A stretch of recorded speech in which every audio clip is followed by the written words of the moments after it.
I'm Aaron, the Customer Success Manager of Gas Engineer Software. Have you ever had the problem you can't find the make or model of an appliance on our preset list? Well, today I'm going to show you how you can add these yourself. Let's dive in. Today we are going to be adding a gas appliance via the job address on our app.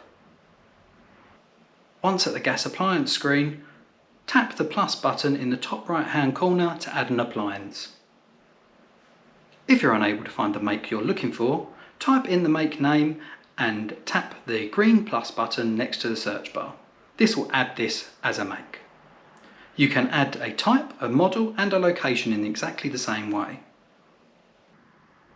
Once you have saved the appliance, return to the home screen and sync your app.